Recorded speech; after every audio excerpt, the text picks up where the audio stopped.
ابھی لوگ یہ بھی بہت پوچھتے ہیں کورونا وائرس میں ہم کون سا وظیفہ پڑھیں؟ بھائی گناہ چھوڑو، آپ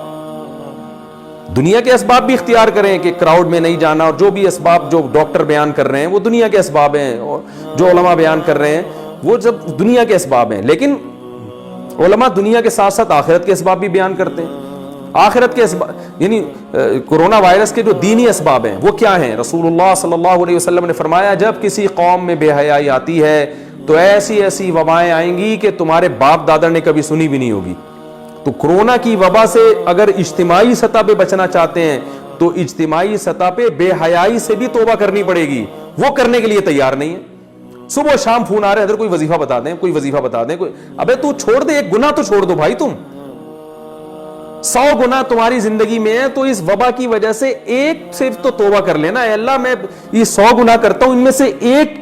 کو اپنی لسٹ سے زندگی سے نکال رہا ہوں، شاید اللہ کچھ رحم کر لے۔ گناہ ایک بھی چھوڑنے کے لیے تیار نہیں ہے، وظیفوں پہ زور لگایا ہے، ہر کام میں وظیفہ چاہیے ان کو۔ میں وظیفوں کا منکر نہیں ہوں، لیکن یاد رکھو کہ جو چیز جس چیز کا سبب ہوتی ہے نا، اس سبب کو ہٹانا پڑے گا آپ کو۔ جب تک وہ سبب زندگی سے دور نہیں کرو گے وہ مصیبت نہیں ٹل سکتی،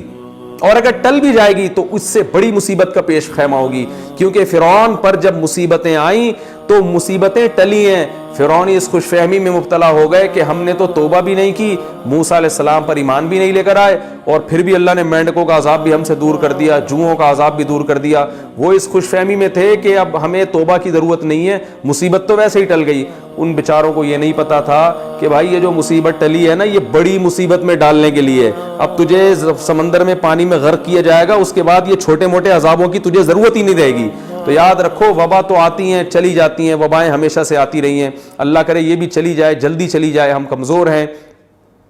ہم اللہ کی سزا کا